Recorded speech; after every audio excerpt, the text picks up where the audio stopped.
if you have some details, okay, to us, you can ask later, or we'll just go. Conventional methods is the aerobic digestion and the anaerobic compost and chemical stabilization. In aerobic digestion, it can be mesophilic or the thermophilic process. Now, what is aerobic sludge digestion? Oh, lime stabilization. Okay. So we'll go quickly through the lime stabilization. Basically, the sludge is adjusted to pH 12 with the calcium oxide, and then that also helps in sludge dewatering, because sludge dewatering a problem. That question was asked yesterday, but we did not discuss that detail, so probably we'll take that in the afternoon. And then the dewater sludge is applied to the agriculture land after the sludge dewatering. Okay. Here is some doses of that are given to the for the lime applications. BP is the primary sludge, BS is the secondary sludge, and MELN, this is the mixture of the sludge. I'm sorry, I could not change that into English, but I hope you will understand that. Okay. Here are the different doses of limes which are required: 0.12 pounds per pound of the solids. In case of primary sludge, 0.3 is the highest required for the secondary sludge, because secondary sludge is the most reactive. When you add the lime gets used immediately or reacts to form the following compounds, and therefore the amount used is quite large. It also gives the in the column the concentration of the solids which are used in different treatment process, the pH of the initial sludge. These are all the results from Quebec from the different wastewater treatment plant sludge was treated. This is an average one, and the final pH becomes around between 12 to 13. So the advantage for the lime stabilization is that quickly sludge dewatering is possible, because some of the cells are broken in secondary sludge. The intracellular water comes out, then it becomes very easy to dewater with the centrifugation or the filter press, which normally the two technologies used around in North America to dewater the sludge. Low cost, of course, doesn't require much value to buy the product, as well as the labor cost is very low. So therefore, this is preferred. Okay, sometimes easy to handle than other stabilization process. Pathogen microbial loads is reduced considerably, because at pH 12 to 13, the microbes cannot sustain for a long time. But there are certain disadvantages of that, and probably will come down to later. The stabilized sludge can be applied to agricultural land. Can fix the metal ions. That's one of the big example. Okay, big advantage of this, because the metals, they turns into calcium hydroxide or metal hydroxide, and metal hydroxides, they stays in the soil as such. Okay, they are in precipitated form, unless they are solubilized due to the low pH of the soil, if you apply that. Okay. And also a lot of testing has been done in terms of the metal speciation, so-called, in what form the metal lies. Okay, they can be in the ionic form or the soluble form, they can be in the precipitated form, they can be in the so-called the crystalline form, and they can also be linked to the biosolids or the sludge organic matter. So any of these forms other than the ionic forms is not available for the plant assimilation. So if the metals are precipitated, okay, they will stay for some time in the precipitated form, but they will not be available for the plant accumulation. Where if they are in the soluble form, they will go quickly into the plants and causes the problem. And therefore, the lime treatment is quite good in the sense that most of the metals, they get precipitated. Some of the metals are associated with the organic matter, and when the organic matter is consumed by microbes, so metals are liberated, but that takes long time. Okay, to do that before they comes into the ionic form and get started with the long study or big studies have been carried out at the Swiss Federal Institute of Technology on this issue in the agriculture application of metals, and they have concluded that if the metals are precipitated, even with the lime precipitation, they are not available at least for the next 20 or 30 years in the soil. They stay in the top layer of the soils, but they will not be accumulated into the plants. Okay. The stabilized sludge can be applied agricultural and metals is okay. The lime stabilized is certain, less expensive, easy. Okay, improved filter. Okay, we have done that. You can note down. Okay, you have the in front of you. You can note down the questions, because we have to go long way. So I want to reach somewhere at least. Okay, today. Filtrability, improved filtrability of sludge, appropriate dose, conditioning agents, and polymers. That okay, because time is also effective and advantageous, because if you do not add lime, you have to increase the dewaterability of sludge by adding either the polymers or the iron or aluminum salt. Iron and aluminum salts are not that toxic, but certainly polymers people wants to avoid, because number one, they are very expensive, and they also affect the soil microbial flora.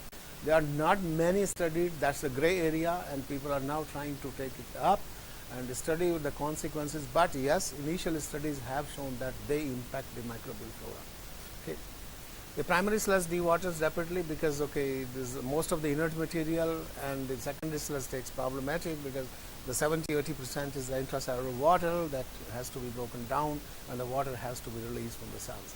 And liming is also a very good approach from that point of view. Disadvantage: the lime degrades organic matter.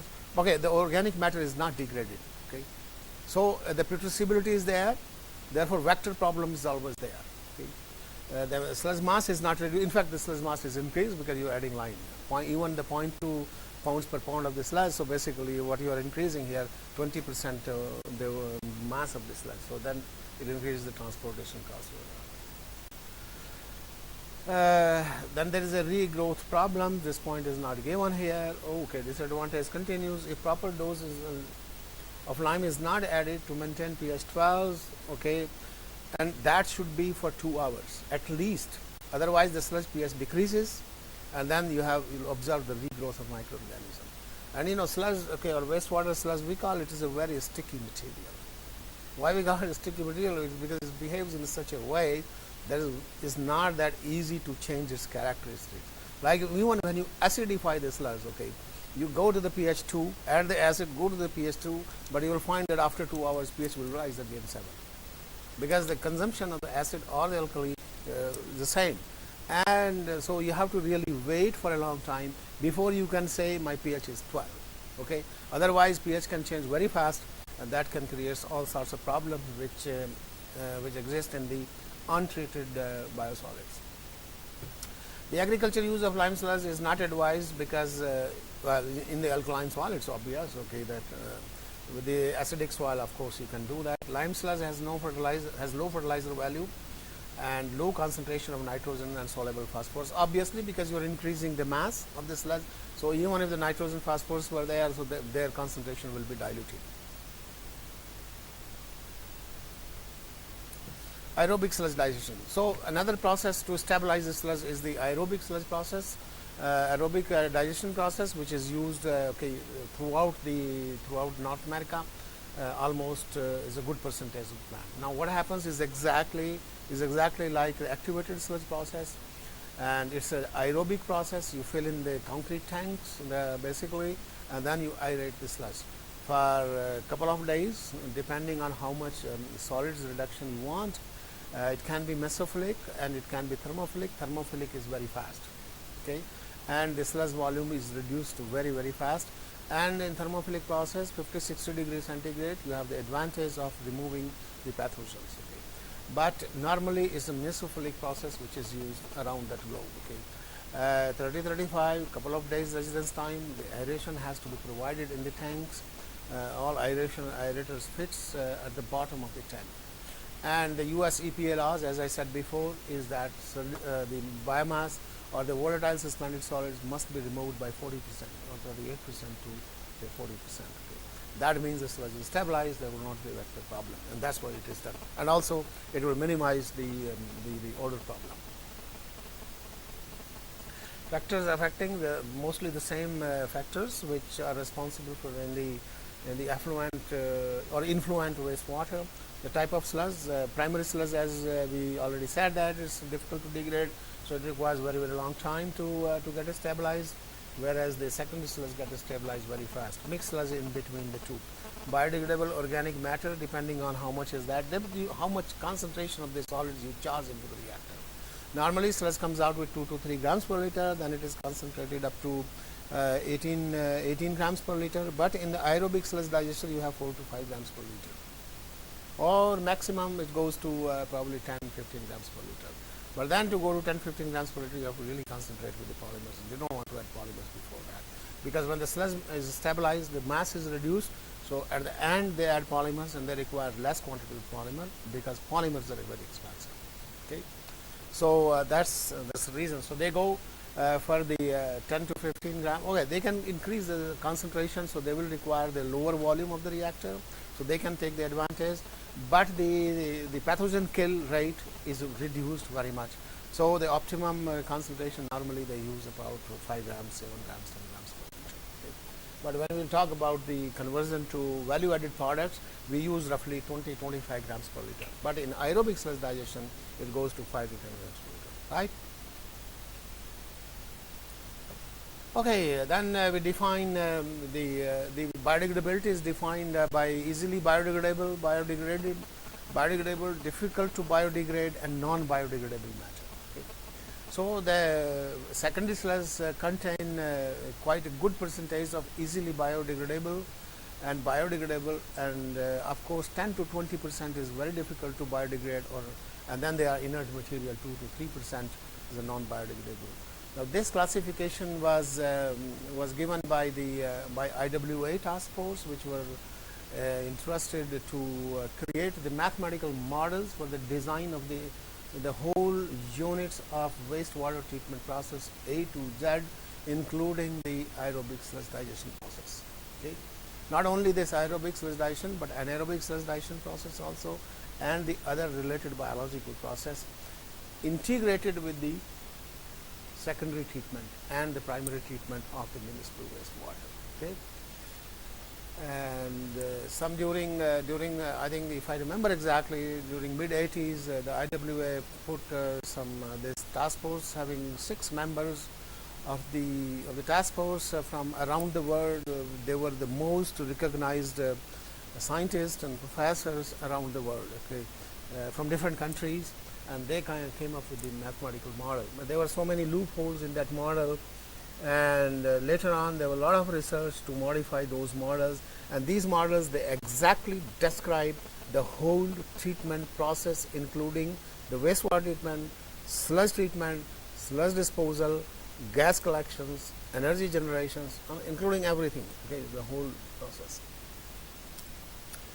Okay, we at that time we were working on that because, as I said, there were lots of loopholes in that model. So one of the loopholes was they did not consider the flocks in the treatment process, because normally what they did, they consider the mixture to be homogeneous, which is certainly not. Okay, when you go in activated sludge process or in the sludge treatment process, there are some flocks. Flock size may be not big, but they may be small.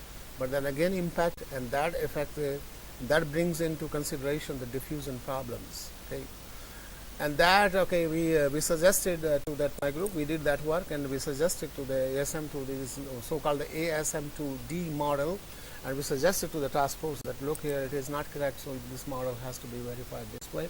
That modification was published in Water Research. So if you are interested, any one of you, you can see that how it considered, how the results were re-evaluated and re-applied into the mathematical model. Okay. This is one of the pioneer works. Of course, there are a lot of pioneer works we did, but this was in terms of the mathematical modeling and the general model of task force. Aerobic sludge digestion. Okay, it can go, as we discussed, the temperature can vary in the process, and so depending on the temperature, the retention time can decrease. And here, okay, for your information, there is no recycle line like in activated sludge process. It is a once charged and finished process, okay, in one shot. Okay, so you have different tanks, parallel tanks, where they fill the sludge for the days, and then after they decant, or after they, how do you call that, they flush the sludge and they fill the new sludge. So basically, it's a totally batch process. Okay, in real practice. Okay, unlike activated sludge process. So basically, hydraulic retention time and the sludge retention time is the same, correct? And that varies, okay, from 15 to 20 days like in activated sludge process, to 20 to 25 days, depending on what you are charging. If the fraction of the primary sludge is larger than the secondary sludge, then you require longer time. But the criteria remains the same, so 40% reduction of the volatile suspended solids. Okay. Then the aeration condition has to be met. So dissolved oxygen concentration, this is the most important part of the aerobic digestion, has to be kept to 1 to 2 milligrams per liter. But as usual in a wastewater treatment plant, the operators are less conscious. Sometimes they bypass the things. But in North America, they cannot do that. They have to really apply very, very hard. Okay? Because otherwise, if the inspector has come and take the sample, because they come arbitrarily, and they take the samples, then you cannot take him to the 5-star hotel that you give the as usual what the results I want. That type of implication is not there. So one can be in the real soup, or the municipality or the plant operators can be in real soup. But they are the people of the same employer. Okay, this is a municipality who employs everyone, but they have the different departments, so they go very, very meticulously, and they check the intermittently. Aerobic sludge digestion, so reduction is 40-45%. As I said, temperature is always less than 15 degrees centigrade in those tanks. Here it may go a little bit higher, 20-25 degrees centigrade, because during the summer time when temperature is hovering near 45 or 47 degrees centigrade, correct? In Delhi, how much is the maximum temperature? 47. So you see, that's the net effect of the climate change. When I was living here in Delhi, until 1984, the temperature never went above 41 degrees centigrade. And I remember those days at when it is starting going up, 40.1, 40 point, every day you feel, okay, oh, it's a hot day. How much temperature? 0.1 up. So 47 degrees, God, geez. Okay, anyway. So temperature normally is less than 15 degrees centigrade, and normally to design the reactor is only the first order equation, which is considered with the closed eyes, okay, as a so-called the black box model, okay, and we take as the concentration of the solids, volatile suspended solids, as for the design factor, and then we calculate the AD. If you see the US EPA manuals for the aerobic sludge digestion, if you want, you can take a note. They are available also on the website. You will see that, okay, that these are the models which have been used with closed eyes, everything, and volatile suspended solids have been taken as the substrate for the consumption rate. Okay, and based on that, based on those KD values, okay, they vary with the temperature, and they straightforward calculate how many days it is required. And that is nowadays, it is on the handheld calculator of those operators, and they can immediately find with respect to temperature what will be the value automatically. So what should be my retention time in the reactor? So immediately they can calculate, okay, at the place. That's the information technology wonders. Then comes the biodegradation process. Biodegradation in case of the sludge digestion is basically nothing but the endogenous respiration, and I think all of you know that the organic matter is degraded it is there, it is degraded to form the new cells and the other end products, and the bacterial cells again they get lysed, and their intracellular material is used by the living cells, and this way the degradation goes, and ultimately solids concentration decreases.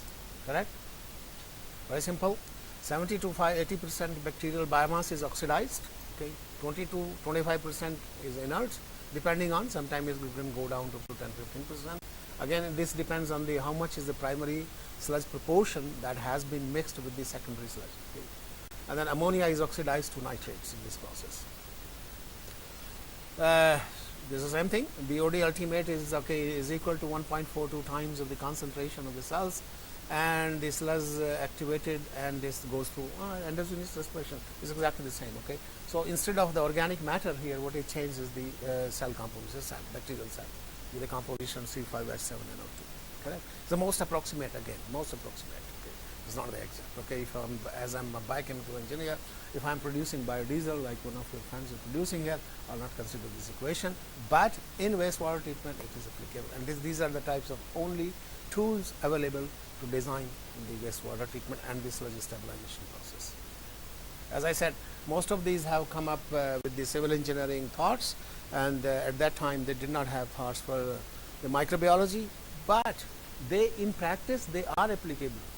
They are applicable, they are predictable, and they are doing wonderful job.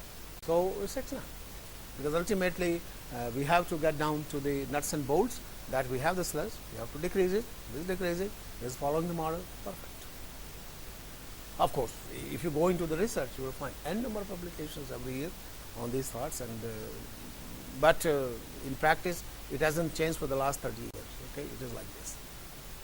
Then ammonia is there, okay, because ammonia is a lot of nitrogen is released, okay, a lot of protein amino acids are released when the cells are broken down, and so that goes to the nitrates by the nitrifiers, and that nitrate is okay, then again reduced to the nitrogen. Okay, now you have these sheets, so you can read that. I don't think so I should go into detail. They are basic nitrification and denitrification process which goes up to the end. Correct? You can have a look at that. Nitrification process which goes in the presence of alkalinity. So ammonia goes changed to the cell mass then changes it into the so-called again the compounds, and then there is production of the hydrocarbonic acids which creates the alkalinity. So alkalinity is used at the first time and then it is recreated. So basically oxygen required is 4.3 milligrams per milligrams of ammonia nitrogen, whereas the recommended design for the sludge digestion process is 4.7. Okay, so they have taken a higher value if it goes up and down, so that they are sure that there is enough oxygen to oxidize the ammonia into nitrate. Denitrification process, I think you know most of it. Okay, you have it.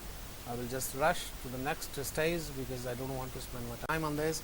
We have a lot of things to go, but it's very easy things to understand. I think you already know most of what is nitrification, denitrification. Correct?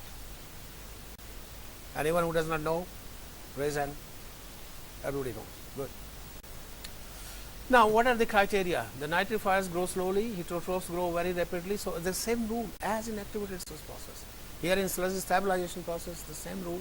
So, if the nitrification, denitrification is occurring, so you have to make sure that you fix the residence time in such a way that complete complete nitrification occurs and then complete denitrification occurs. Otherwise, if you will dispose the sludge either with ammonia or with nitrate or with nitrite, it will cause the problem down the line. Okay. Empirical relations we have already discussed. This is not the same empirical relation. This is the different empirical relation. To degrade the 38% or 40% of the volatile solids, there is a relation between sludge retention time and the temperature, which is called the relation between degree days, and which was this relation was developed by Professor Mavenik. Coase was his student. Mavenik is a well-known professor of this. He's a well-known shit expert in the world. Okay, he comes from the Western Canada, and he developed that relationships. It is published, and it is as such taken by the United States EPA. Now, what it defines, because we are always talking the temperature, and we are always talking the SRT. So basically, to degrade 30%, 38%, or 40%, you have to SRT multiply by temperature product as 400 degree C day. So if you increase the temperature, you can decrease the SRT. If you decrease the temperature, you can increase the SRT. So you operate your reactor on sludge digestion in such a way that SRT and multiplication of the temperature or degree days relationship value is 400. Okay, so that's what he developed, and it was taken as such, and which is this relation is used everywhere in the world to design the aerobic sludge digesters. So exactly is the same. An example, at 10 degrees centigrade, SRT required is 40 days to have the 400 degree days relationship, correct? And due to incomplete digestion, 10 to 20 days conventional dewatering. Okay, yeah, that's so. I mean, this point is that okay, you have to reduce by 40%. If you reduce by 40%, the dewaterability will be good, because already most of the intracellular material has gone. Very few left. The inert solids are created, and only the inert solids which were there earlier now are present. So you will require the minimum dose of the polymers, and the sludge will dewater very fast. Okay. And you will see that impact if it is not digested to that level, then you will have immediately the results that you require high dose of polymers. Now here is that degree days relationships. Okay. So basically, if you are operating at low temperature, correct? Here is the percentage. Okay, here is the relation. So basically, you have to see that on this curve, this rule is followed. So whenever you operate your reactor, you operate under these conditions. Correct? That's it. So that's the Arabic. No, we'll move. We have to go a long way. We are not finished. So now we will switch to the another one. Any question? Any short question? Details we can take later after. But if you have any question, otherwise now we will move to the metals problems. Okay. We have discussed the pathogen problem. So in aerobic digestion, all the well, not all the pathogens, but they are removed to the level of at least sludge class B, and then you can take the sludge and dispose it. But we have not responded to the metal problem. Correct? So now we will deal with or discuss the metal issues in the next one. I think you have this metal leaching, bioleaching, correct? Yeah, sure. On this? Oh, well, that's very easy. Let's go back to the equation. Okay. Can I write here? Do we have some pen? Where? Student, they should remove themselves immediately when they have written. This is not the student. Okay. Now, so we define that. Okay. You remember this equation is given there. Correct? This equation, that's a design equation. Correct? So when you don't go into the detail, when we write it in terms of integrated form, that's a differential equation which will be equal to S0 by S, ln S0 by S, which is equal to Kd versus time. This is the ln is the log natural, okay, natural log. This Kd is a constant, T is the time, S by S. S is a concentration at a given time T, and S0 is the initial substrate concentration. That means the volatile suspended solids. Correct? Now, if you plot this graph on a semi-log term, T versus ln S by S0, okay? So you will have a graph like this. You will have a straight line. And when you have a straight line, this just you do simply nothing. It is Kd.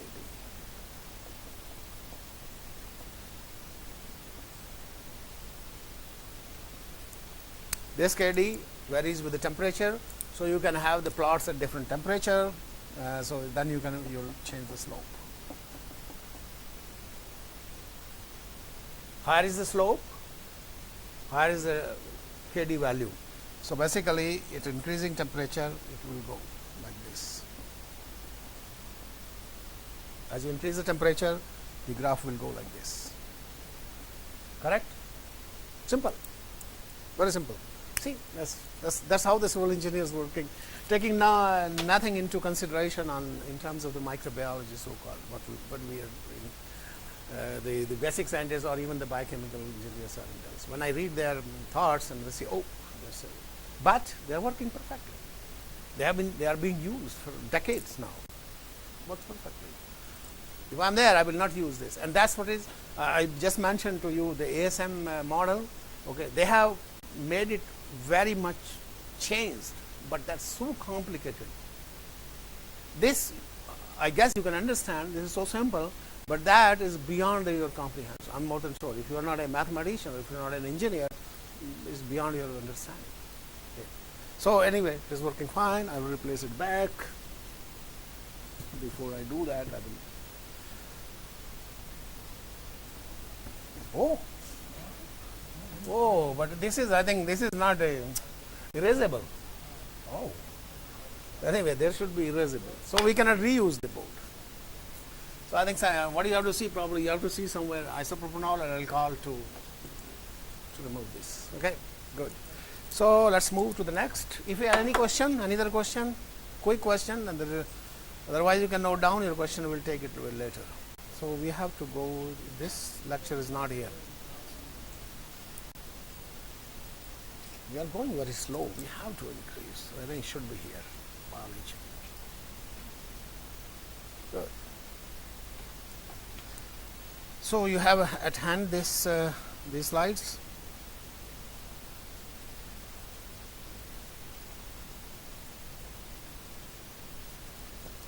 So at a glance, you already know now this very well. Okay, no problem. There is no need to discuss that.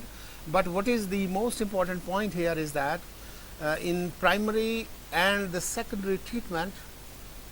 Sorry. Oh, I am in the slide mode. Good, thank you. Sorry. So you see that what is important to see here is that 80 to 90% of the toxic metals are removed in primary and secondary sludge. Okay, that were there in the influent wastewater. So in other words, that metals get concentrated into the biosolids. Correct. So that defines their concentration. And as the biosolids, they go through the conventional aerobic and anaerobic digestion process, you are now decreasing 40% at least. Okay. If you want to further reduce, people want to further reduce to the 50 to 60% weight or even 70% weight if it is possible. So that means metals are further concentrated, correct? And when metals are concentrated, it's a big problem, big issue. And let's see how we can deal with that process. Okay, so yeah. Now these are the recommended metal limits depending on the country wise. Okay, but as I said before, the most of these limits have been derived based on European and American research. This is the research which takes long way. As I said, okay, in Europe they conducted almost for 20, 30, 40 years research, and in the States 10 to 15 years, and they come back with these laws. Like, okay, there are so many metals. If you take the US EPA register 503, you will find lots of metals there, but these are the most important metals which are found very frequently and which are quite toxic, okay, and they can accumulate in the plants very easily if the biosolvents are applied or used on the agricultural land. See here, the first in my province where I live in Quebec. Quebec is also a province and Quebec is also a city. I live in Quebec province as well as Quebec city, correct? It's just like, there used to be Madras province and Madras city, correct, exactly. So here is the Quebec province here, then you see the cadmium, this is the milligrams per kilogram sludge. So come what may, if you want to define this sludge class A, the metal, this is the metal limit. As we had the pathogen limit, the concentration of metals should not exceed these limits. Similarly, Ontario is another province in Canada. Just to let you know that, okay, here probably, I'm not sure how it works here, but I think it is unified laws for all the provinces in India. There's only one law. It doesn't vary with the province. I'm not sure if Professor Thakur knows that, can say anything. But in Canada, it varies from province to province. Okay, every province has a department of so-called the environment, like Environment Quebec, Environment Ontario, and Environment British Columbia, and they have their own laws. They formulate their own. But all the laws have been derived basically from US EPA Register 503. British Columbia and other states, United States, Germany, China. So basically, and then also you see that the limits are also vary. Like for the cadmium, we have a limit of 15 milligrams per gram in Quebec, whereas Ontario, it permits up to 34 grams per liter. They have their own notions and they have their reasons, and if you want to go and study that, but this is basically based on the soil characteristics where the sludge could be applied the most. As I said, in province of Quebec, most of the agricultural land lies on the river St. Lawrence, on the north side and the south side. One side is pH alkaline, other side is the pH acidic. So when the sludge is applied on both sides, so it can have different consequences. So based on that, these limits have come. Whereas this is not a problem in the province of Ontario. Ontario is okay, has a unified land. They have one structure, one pH, little bit variation, and therefore they came up with their own laws. Similarly, copper 1700 milligrams per liter per kilograms, and you see that, okay, all these metals, they have the higher limits. Okay, 2500, 4200. Okay, very high limits. Okay, but is that frequent level? According to them, this is the class A sludge. If it follows, but for Quebec, it is not class A sludge. Okay. Similarly, for the other country, Germany, okay, let's go to Germany. See that 3000 ppm, 1200. For Germany, it is class A sludge with respect to zinc, but for me, it is not class A sludge unless it goes down below 2000. And it's not necessary that all the metals, okay, are above the limits. No, even if one metal exceeds, that's it, done. You cannot use the sludge. Even this, okay, all metals are copper, nickel, lead, and zinc are below the limits, but only the cadmium is exceeding, fine, forget about it. Okay, it changes the character of this. So that gives you an idea how many. 52% wastewater treatment plant. Okay, these are the figure quite old, and but this hasn't changed much. 47% of the 32 aerated lagoons, because they are the small communities in Canada, and they use only the aerated lagoons. They cannot afford those activated sludge plants. They are for the big population, big cities like Quebec City, Montreal, and those are the big cities where the activated sludge plant is there. 33% of the 69%, oh, this is in French. 36 wastewater treatment plants have more than or exceeds the limits, recommended limit. In Canada, overall, 61% of the sludge exceeds in the metal norms. USA, 11%, okay, 40% on the record. 180 wastewater treatment plant. Europe got 80% to 85% UK. So you can see that the magnitude of the biosolids produced are exceeding the limits recommended by the guidelines, and that poses a big problem for the agricultural use. Pathogens you can deal with to a large extent with the aerobic, anaerobic sludge digestion. That reduces to quite some, but not the metal. Metal is reverse; they are concentrated. So what to do? Here are some indication that we did some survey of many wastewater treatment plant in my province where I live. It's now my province because I have been living there for 33 years. Of course, it should have been Delhi, my province, because that's my hometown. But anyway, so then you see it in the red. Now these are the metals exceeding the limits. Now you see in the first St. George, the name of the city where this they are using this SBR. SBR means sludge blanket. No, sludge, sequencing batch reactor basically. This SBR is in front, so sequencing batch reactor. So you see, only the copper is exceeding the limit, but that's enough for the sludge to classify unfit. So this is unfit. So that's how give the amplitude. Here is the recommended limits, for Quebec. So basically, all these wastewater treatment surveyed, nothing works. All of them are unfit for the agricultural use. What to do with that? The question is that you have to dispose it. It's a problem. You have a big problem at hand. It doesn't follow the norms. It doesn't follow the norms of pathogens. Pathogen probably you can reduce by aerobic sludge digestion. What to do with the metals? And by the way, these are not the digested sludge. Let's say this. So you see that this is not digested sludge. This is the secondary sludge. So when you digest this sludge, then again 40% matter. Material. The biomass is reduced. So 40% up again the matter. Same thing with that. Here is the digested aerobically. This is fine. This is already digested. SBR, sequencing bacteria. This is not digested sludge. And by the way, Black Lake is in the area where these mica mines are there. So somehow a lot of metal comes into that. So that gives a big boost to that. So similarly, the digested sludge. You see, the digested sludge always poses more problems than the original sludge or non-digested secondary sludge. Correct. The more you digest, because you want to digest, because you want to reduce the volume and the tonnage. So you are solving one problem. On the other hand, you are creating another problem. Now what? So what do we do? We have to remove.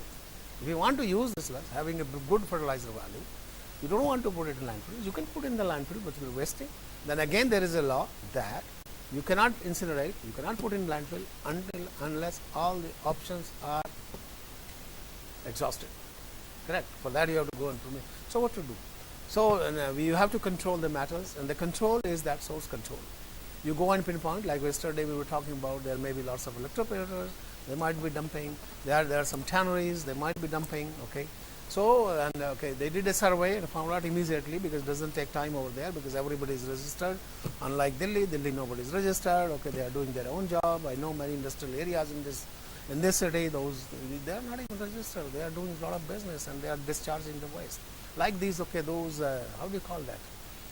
They use these clothes. They buy the natural clothes from the companies and then they dye it. Yeah, they're dying. They're just dying.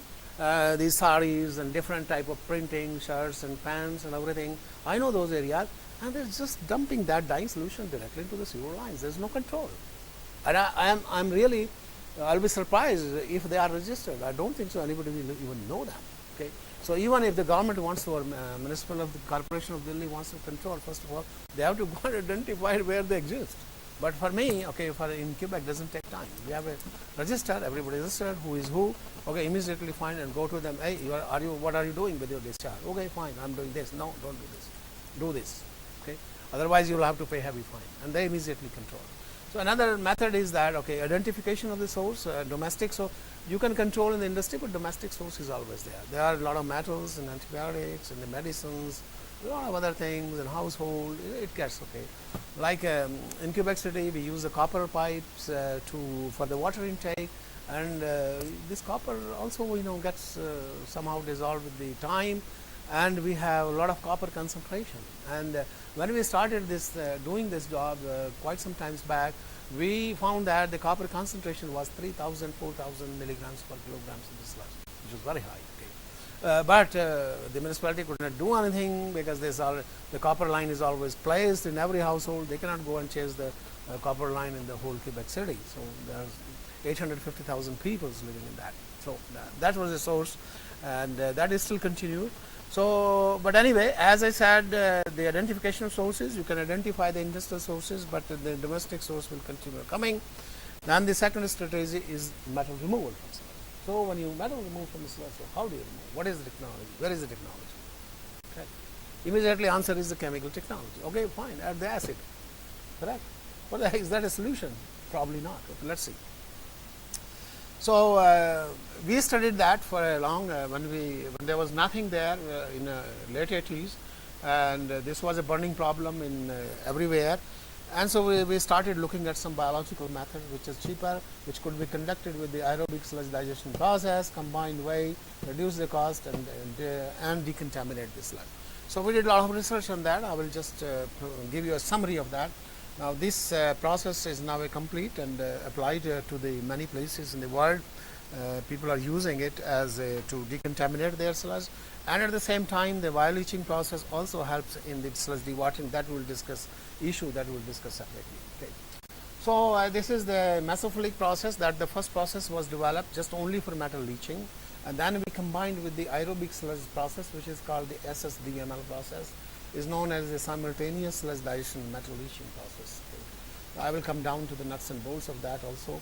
And then the thermophilic process. Thermophilic process, we were concerned about the pathogens, because pathogens load has to be brought down, because sludge has to be classified as class A.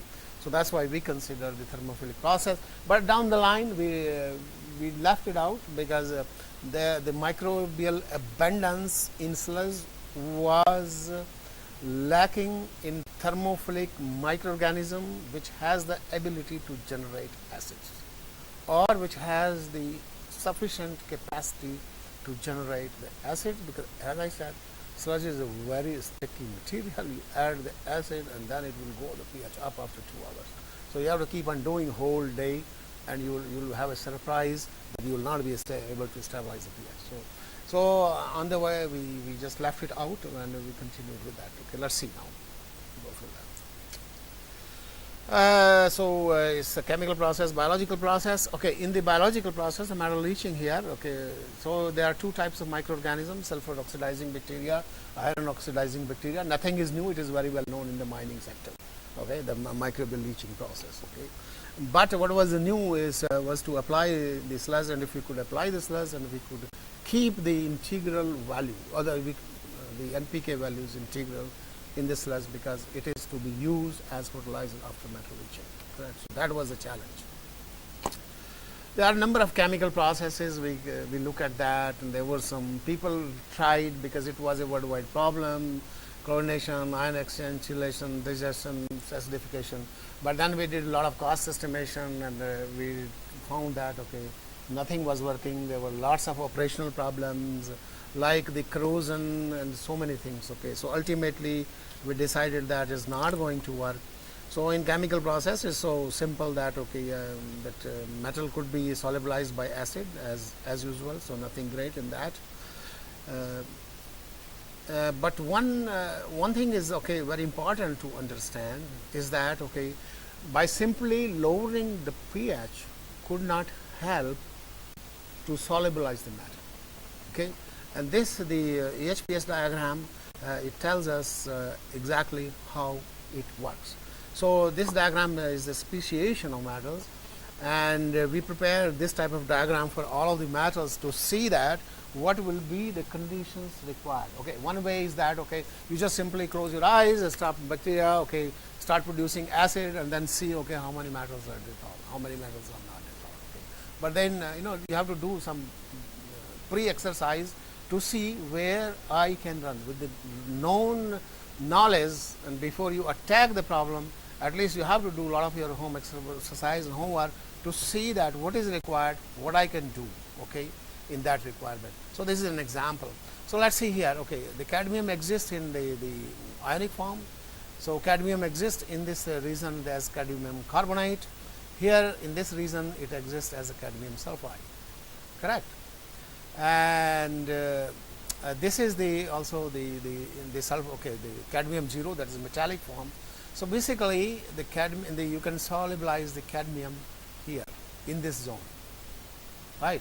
So you can decrease the pH to 2, and if you are in this zone, your pH may not be, your metal may not be solubilized, correct? So in order to solubilize the metal, you have to increase the oxidation potential, that is ORP, oxidation redox potential.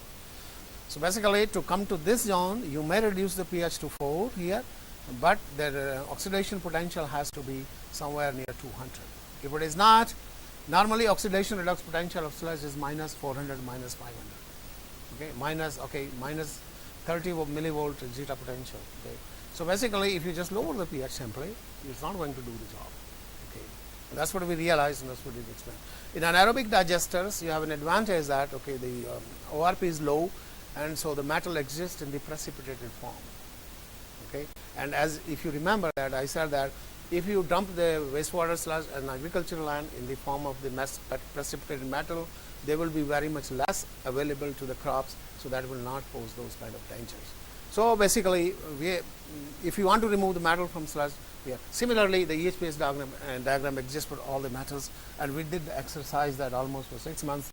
One of my PhD students did that, and it was Chinese, very good student, and we developed the sort of models that how we could perform the microbial leaching and could solubilize. This is an example of the metal solubilization. Okay, so okay, I said okay, before I think I go to that, I will have to explain because some of the slides are missing here.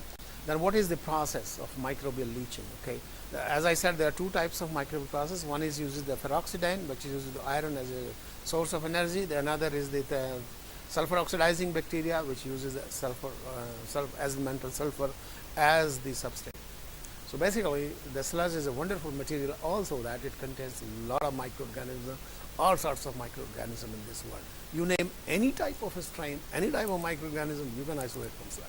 Okay, and I have done that. Okay, I have done that in last of my 35 years of experience. We have isolated some almost 200 strains which are having very high importance industrially. We will discuss that. Okay. So what basically we do in the microbial leaching with sulfur oxidizing, you take the sludge as such, you just dump 2 to 3 grams of sulfur, and then okay, you aerate. Okay, then sulfur oxidizing bacteria, they are already there. They will immediately start working, utilizing the sulfur, and start lowering the pH. Okay, in 48 hours, you will find that pH will be lowered to 2, from pH 7 to 2. You don't need to do anything. You just simply add 2 grams per liter of sulfur and aerate. Okay, put some aeration into the reactor. If you can agitate, mixing, but the mixing is good. If you cannot mixing, it's okay. Leave it like this. Let it be homogeneous with the aeration itself. So the technology is so simple. Okay, and believe that. Okay, in wastewater treatment, sludge disposal, biosolids, or any types of solid, simplest technology has to work. Because if it's complicated technology, people don't want to use it. They don't want to spend a lot of money. So that's the principle. So basically, in case of the iron oxidizing bacteria, what you have to do, you have to bring down the pH to 4 or 5. Because normally Thiobacillus, ferroxidine, and related strains, they work only from pH 5 and downwards. Whereas the sulfur oxidizing bacteria can start working even from pH 10. Because when you have the biosolids from different wastewater treatment plant, you may note that okay, pH is varying from 6 as low as 6 and as high as 8 or 10. Okay. Like I gave an example of the Black Lake here, where the mica mines are situated. The pH is around 6. I don't know why so much of acid is there in the sludge.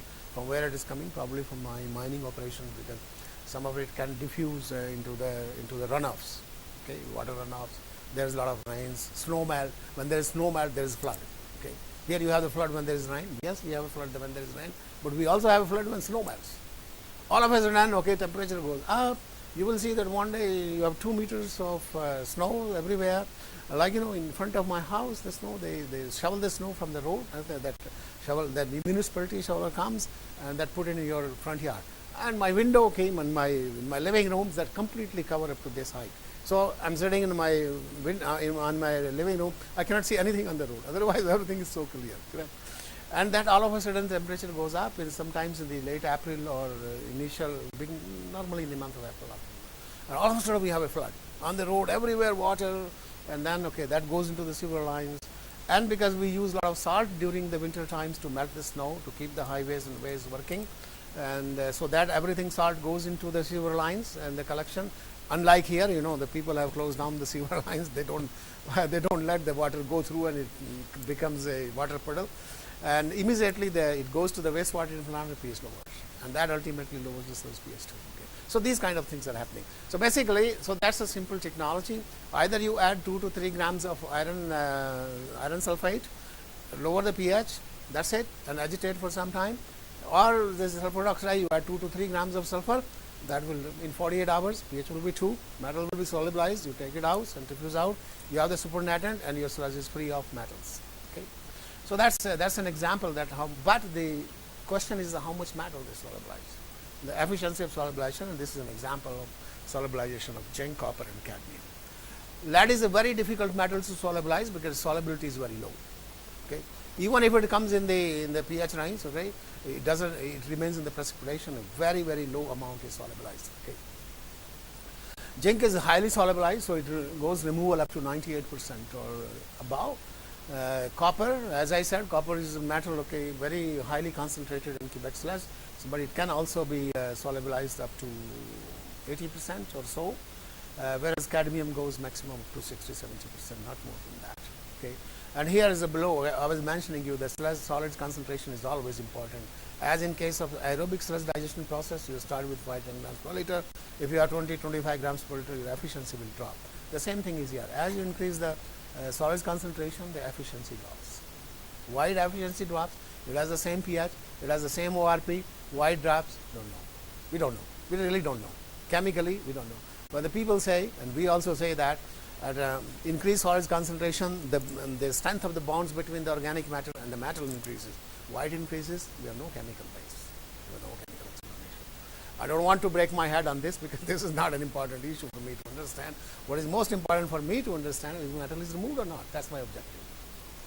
And my solids. But there are people who are working on that, those who are doing the basic research and so-called aquatic chemistry, and they are doing a lot of research on that. But that, as I said, that's not my problem. So I am saying that, okay, my cadmium is removed, and because cadmium concentration is already low, it is a little bit exceeding from the norms. So even that solubilization of the lowest solubilization, let's say about 20-25%, 30%, will bring the metal down to that limit or the acceptable limit, and we can call this sludge or the biosolids to be fit for land application. Correct? Let's go. Cost, problems, encounter, chemical. Okay. I think I have already said operational problems, corrosion, costly, chemical toxicity, and all those kind of things. Okay. You have this now the sheet, so you can read it, okay, easily. So here are the okay. So as I said, we developed this process. These are all patented process used nowadays. At least I know 3-4 plants in China they are using. In Quebec we used oftenly, but when the metal sludge metal goes down, so we stop that. So it's a kind of on and off systems. Okay, but these are the 3 different technologies which we developed and patented. The chemical process, BF mean the biological process based on peroxidine, and biological, the third one, biological process based on the sulfur oxidizers. We gave it Matix because we named that company which we created based on these process to sell. Okay, when you have a process developed, you have to have a company who takes care, who diffuse into the market, find the users, catch them, try to convince and to diffuse the technology, get the fundings from the government and the private sector, because you need certain funding. You have to construct the pilot plant, you have to demonstrate at the pre-commercialization level before it goes for the real use. So we patented and we created this company, and so that's how we worked on that. So we named it pre-process. So these are the equations. Okay, ferrous sulfate you add, bacteria will oxidize, will create ferric sulfate, sulfuric acid will lower the pH. Here simply sulfur goes to sulfuric acid, and if there is any ferrous sulfate in the sludge itself or ferrous compound, that will be also oxidized and will generate the acid. Okay, good. Oh, here is the, okay, good. I forgot about this slide. So here is a complete microbiological view, what types of microorganisms are there and how they act. So basically they are microorganisms which oxidize iron to ferrous to ferric, and there are the group of microorganisms, they directly oxidize metal sulfides to metal sulfates and create the pH down, and the group of microorganisms which oxidizes sulfur. And the wonderful thing is that all these, they exist in the sludge. You don't need to do anything. Okay? They're just sleeping there. They keep on sleeping, correct? If you want to do this job, want to metal, so you just wake them up. How do you wake them up? Just dump 2 grams of ferrous sulfate. Just do 2 grams per liter of the sulfate, they will do their job, start doing job. I mean, it's so simple and the easiest technology in terms of microbiology and in terms of engineering. Okay? And of course, then they go through their metabolic cycles and they capture the carbon or whatever they use the carbon. Most of you are microbiologists probably here and understand how it looks like. Sulfur goes to sulfuric acid, generates the pH, and this job. Direct indirect mechanism. Metal sulfides are there in the anaerobic digested sludge. All the metals under anaerobic stage, they are converted to metal sulfides. Okay, they are pH EH diagram as I showed you. So when you these metal sulfides can be directly oxidized by the peroxidant and converted to metal sulfates and solubilized. Indirect mechanism goes, okay, Fe3, which is converted from Fe2 to Fe3, so that also reacts with the metal sulfides, converted to Fe2 and sulfur, and the metals they are in the ionic form. In reverse, the sulfur is used by the microbes, again created sulfuric acid, so the cycle goes on and on. Okay, and ultimately in 48 hours your pH goes down and you harvest it. That's a big issue. That's a very big issue. Okay. I don't think so I have any slides of that, but I will tell you what is that big issue, because when the pH goes down, the metal keeps on solubilization. So how do you know that? If you want to use the process, you have to in advance you have to know how to stop and when to stop the process. Otherwise the process will continue, it will keep on lowering the pH. Okay, they are microbes, they don't understand what they're doing, they keep on doing. Okay, so and also you have to find the limit, at which limit the metals are solubilized. Okay, so I'm not going to present that research, but we have done a lot of job on that, and we have published, if you are interested, that we applied the so-called the methods of artificial neural network system or artificial intelligence methods. And so in order to, because there was no deterministic method, how do you know in advance? Because, okay, even if I know, okay, my pH has gone to 3. So now if I stop the process, okay, after stopping the process, it will take for me 2 to 3 hours at least to centrifuge the sludge. Okay, goes through those big centrifuge beast type of material.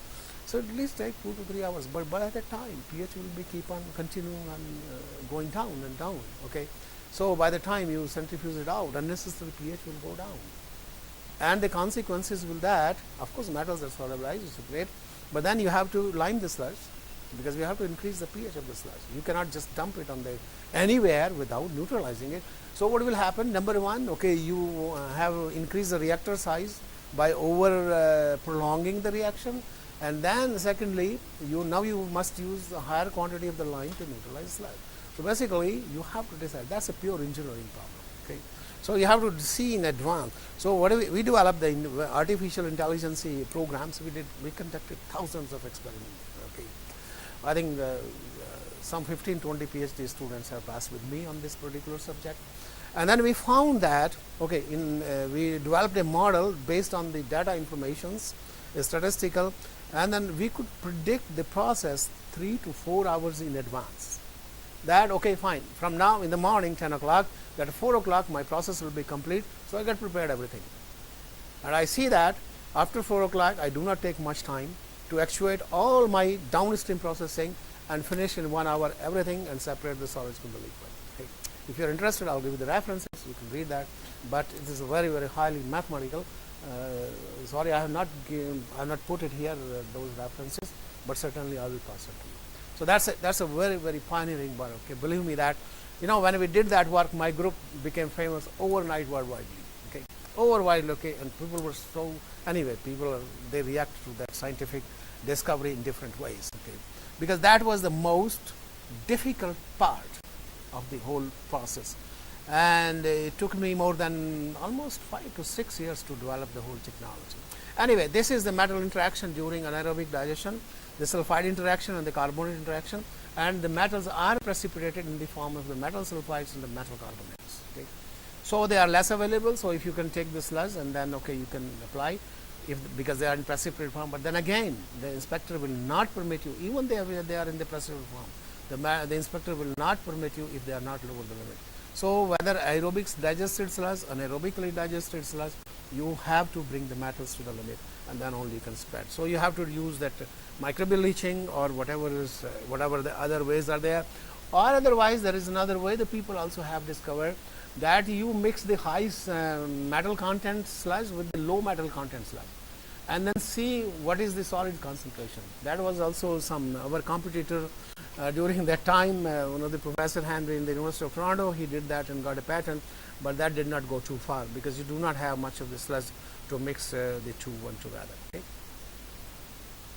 When you are in the scientific field, discovery, developing process, you very easily develop enemies. Okay, those who are against you, or they are developing others of the process, because everybody wants a pie of the cake, but not everybody can have. Now here is the difference of the pH decrease in the three process. That is the chemical process, thioxidine and thioparis, that is the sulfur oxidizing process, and the ferroxidine process. Okay, you see this line. Okay, here is the vertical line is the chemical process where you add the acids, and this is the course of the sulfur oxidizing bacteria, and this is the ferroxidine oxidizing bacteria. Now what is the remarkable also, we found that the metal solubilization efficiency was different in each case. Okay, that probably I have some results. Let's see if I have. Okay, all right. This is the metal solubilization in sulfur and iron oxidizing process. Metal solubilization efficiency. Okay, for copper here is the copper solubilization efficiency with different pH. So basically, if you see that, okay, the iron process copper solubilization can be in the range of about 80%, whereas the sulfur process is very high, well, a little bit higher. But this little bit higher is very important because copper also known to form very strong complexes with the organic matter, and it is not that easy to break. If you simply add the acid, you will be surprised that copper will not solubilize more than 40 to 40% because of this bond. However, in this process, then again, I do not have any explanation why it does, but slowly it solubilizes much higher proportion. Then again, I don't want to go into the deepest of those mechanisms, because for me as an engineer, I put my energy to go and further and use the process in a real practice. Then the rate constant for the dissolution of copper, because copper here is taken as an example, because that's one of the best method other than the lead, because lead is less solubilized, copper is the strongest complex formation. And you see the rate of degradation, as we discussed, is the first order rate Kd. Okay, exactly the same thing. First order rate constant, whose units is time inverse. So you see that the rate constant increases with increased temperature, but it is higher than the iron oxidizing process. So that's why the sulfur oxidizing process has an as over iron oxidizing process. Number one, because you don't need to adjust the pH. For iron process, you need to bring the pH down to 5. In case of the sulfur process, you don't need to do anything. You just simply dump the sulfur, and the process will start by itself, and then it solubilizes the higher metal concentration, and the rate of solubilization is higher. Okay. And this the increase the Kd constants that represents at different temperature. Oh, that's the question you just asked. So it is exactly has been done that way. Okay, so as you increase the temperature, the sulfur oxidation Kd increases. That is why also we did that, because we found that when we were operating the pilot plant before the pre-commercialization stage, we found that temperature was really increased to a very biggest. Probably I have one slide. I'm not sure, but let's see that. Okay, go ahead. Oh, very important, very important, very important. This in fact is a principle, okay, that improves the dewaterability of sludge. Okay, here R0.5 is the resistance to filtrability. Okay, there's a way to calculate it. Okay, I'm not going to details of that methodology. It's described in the standard methods of analysis of water and wastewater. Okay, however, if somebody wants to discuss with me, you're welcome after the class or before. Okay, so basically, let's see this. This is the anaerobically digested sludge here. Okay, this line, and this is the addition of polymers. So, as you increase the dose of the polymer, the resistance to filtration decreases. That means the sludge dewaters better. When R0.5 is low, sludge dewaters better.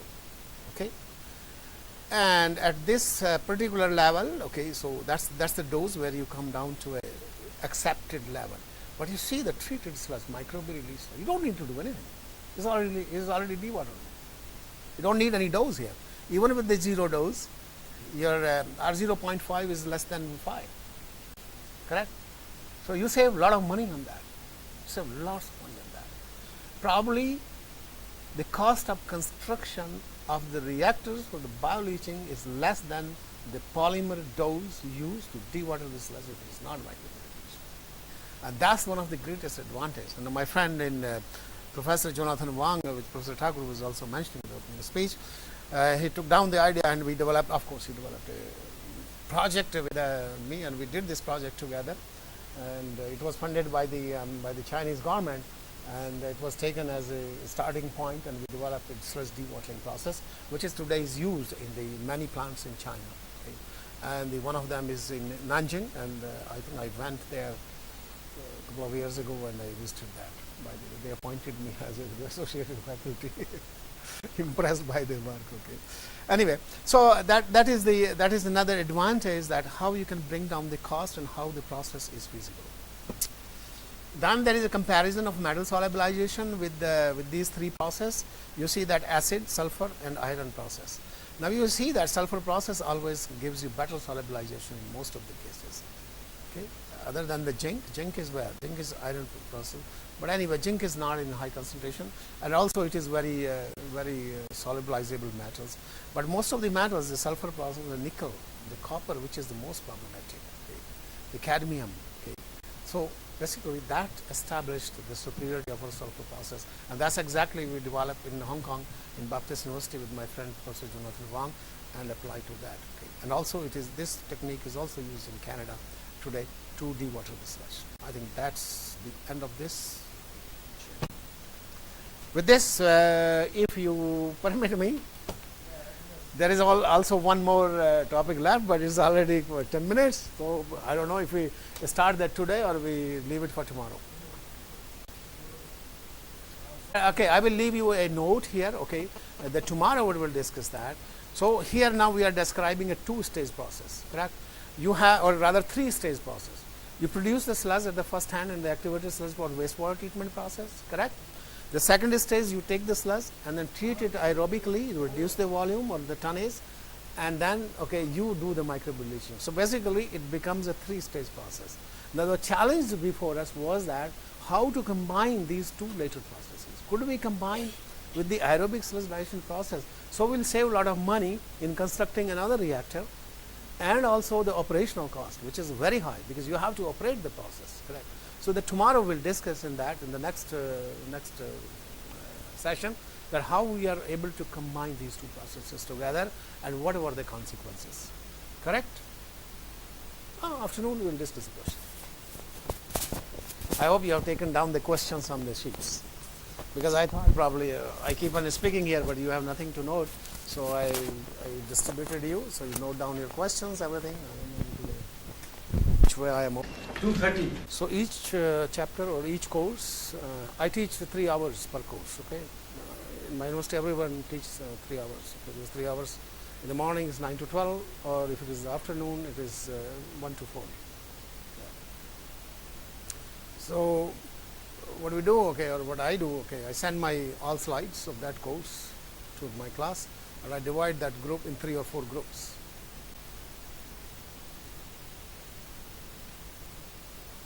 Question आप बताइए, आपसे शुरू करें. No question. चलिए. Anybody else?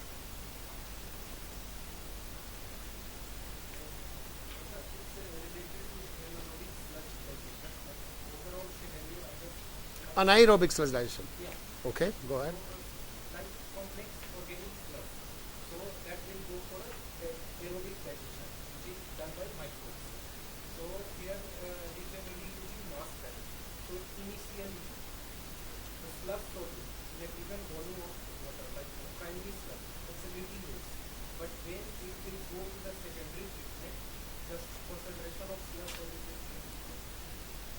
So how it happens?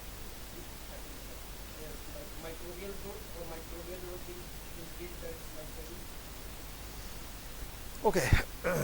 As far as primary sludge is concerned, so do you understand the question? Everybody understand the question here?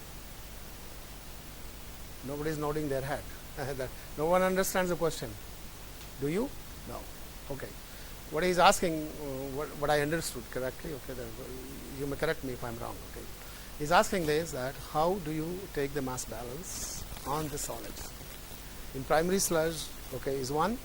In the secondary treatment, there is a microbial growth, okay, which occurs. The solids are increased with time, due to growth, correct? So how do we take the mass balance? That is the question, correct? Everybody understands? Okay? Let's go. Let's go back to one of the transparency. Did you connect my computer here? Oh, yes, his power line is there. So I turned off. I don't know. Okay. Where was it? Let me see. Check it. Yeah. Let's see this. Correct. Okay. Now, this is the solids which is getting into this, okay, into the primary treatment process. Correct? Now, there are two types of COD. There is one soluble COD and there is a non-soluble COD, or the suspended material. Non-soluble COD means the suspended material. Okay. So, whatever the suspended material is there, so that will be removed here in the primary treatment. Correct? Many types of treatment. Correct? So, and then you go, then the effluent. Effluent from this is mostly, majorly in the soluble form. Correct? There will be some suspended material, probably gram per liter, 2 grams per liter, okay, depending on, okay, what is entering here, but there will be some suspended solids, but that will be very fine suspended solids. Most of this will be removed here. Now, you have the soluble COD, let's say BOD, okay, here, okay, BOD, oh, BOD, okay. Let me correct it.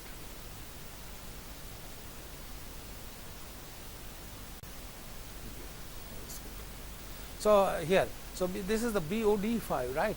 So, this BOD comes from here 2.5 tons per day to go here, and it is basically 1.875 tons per day, correct? This is mostly soluble. So, the microbes have to consume it, and in fact what they do, they change soluble COD into non-soluble COD. That is the suspended material, correct? And that suspended material is removed here. The suspended material is removed here as the solids, as a secondary sludge, correct? But mostly the 98%, this was soluble before secondary treatment. Now it is insoluble, and that's the whole purpose of the secondary treatment.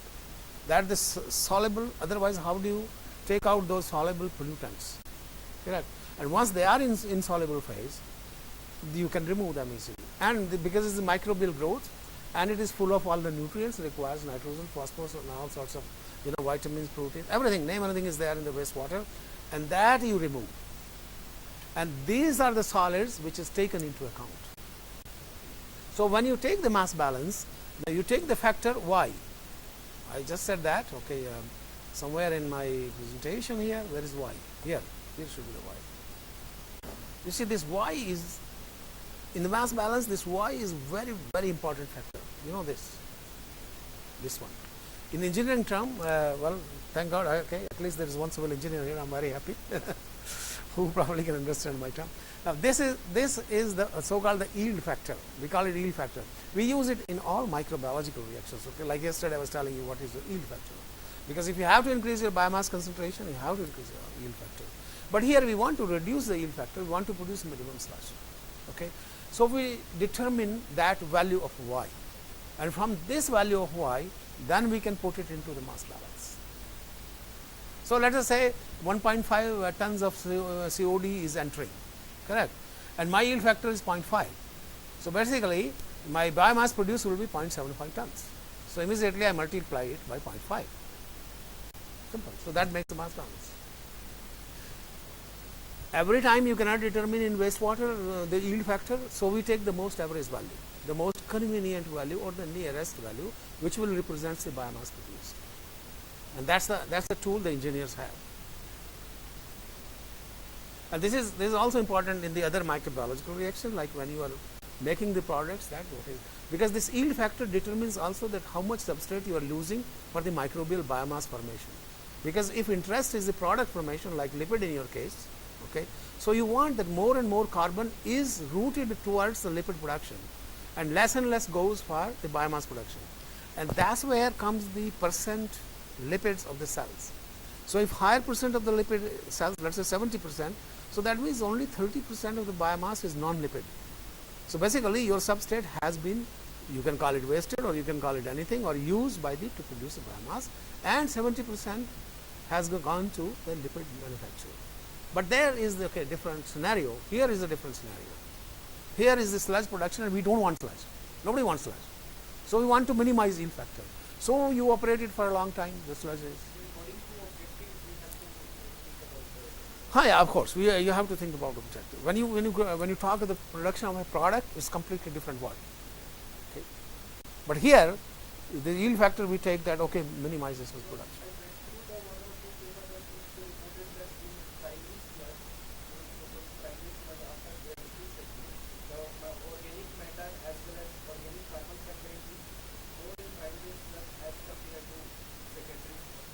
It is possible because there are some insoluble material which are also degradable, okay, and those insoluble material can go with the primary sludge. They can settle with the sludge, okay, and you know that, okay, because there is inert material, fibrous, and then sometimes or most of the times these suspended solids which are degradable, they can stick to this fibrous material, or basically they traps those material and take it down with them. So it may contain, you may be right, you may not be right, we cannot say that, but that depends on the individual and two individual cases, but it is possible. Okay. Whereas secondary sludge, okay, it goes also label little bit of suspended material which is mostly degradable, because they are the smaller molecular weight compounds and they cannot settle with the primary sludge, so they go into the effluent, primary effluent, and that makes the sludge.